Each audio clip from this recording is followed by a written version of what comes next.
In this video, we're going to be covering all of the features and differences in the Garmin Force and the all-new Minn Kota Ultrex Quest to help you decide which motor will work best for you.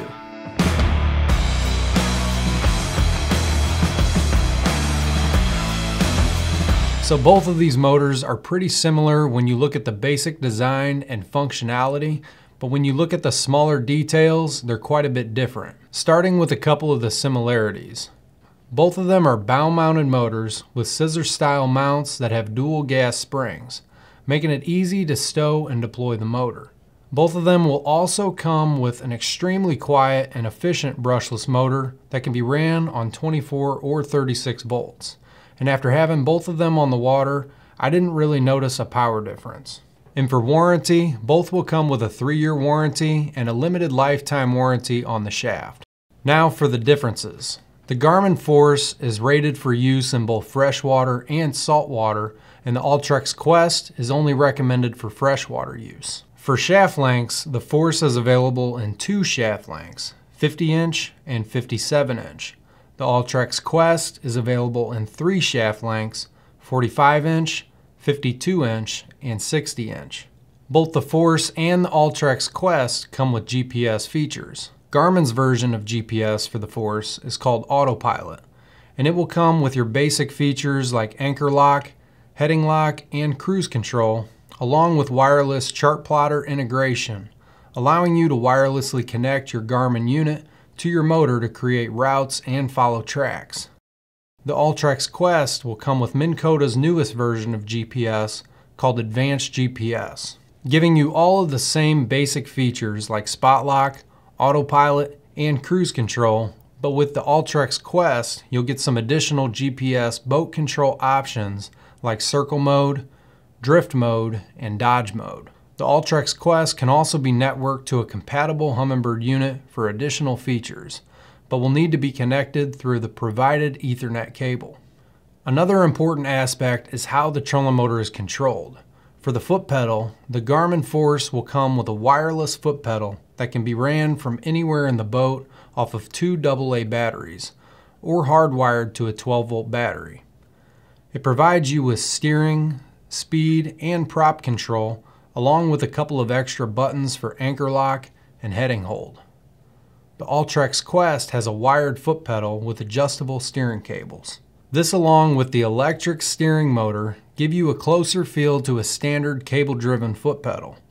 Like the Force pedal, it will also provide you with steering, speed, and prop control, along with a couple of extra buttons for spot lock and a customizable OneBay Network button. For the remote control, the Garmin Force will come with a water-resistant, floating remote with a sunlight-readable display. The remote gives you total control over the motor's steering, prop control, and GPS functions, and is loaded with features including point-and-go steering and 4 programmable keys that can be used for control of your chart plotter. And if you have a compatible Garmin smartwatch, the Force can be paired with it to control your motor from your wrist. The Ultrex Quest, on the other hand, comes standard with a micro remote, which doesn't have a screen and is very limited on features. There's a full-size remote available that comes with an LCD screen and all of the advanced GPS features and settings, but it's an additional $300 on top of the cost of the motor. Something to consider if a good remote is a must-have.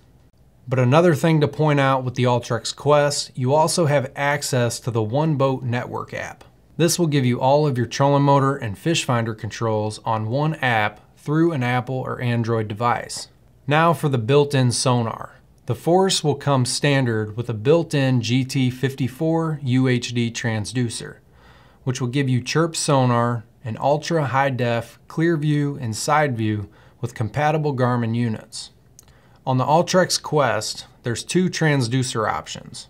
Dual spectrum chirp, which will give you 2D sonar connectivity that can be adapted to most fish finders. This is a good option if you're running another brand for your electronics and still want to utilize the transducer.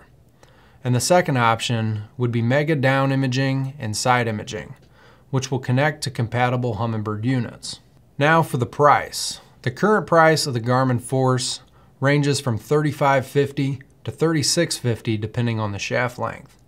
And the Ultrex Quest is going to start at 3700 and go all the way up to 4200 depending on the transducer and shaft length. Now, I don't think you can go wrong with either of these motors, and with how similar they are, I'd base your decision on what type of electronics that you're running. So I hope you guys got something out of this video. If you did, make sure to give it a thumbs up. I appreciate you guys watching, and as always, keep trolling.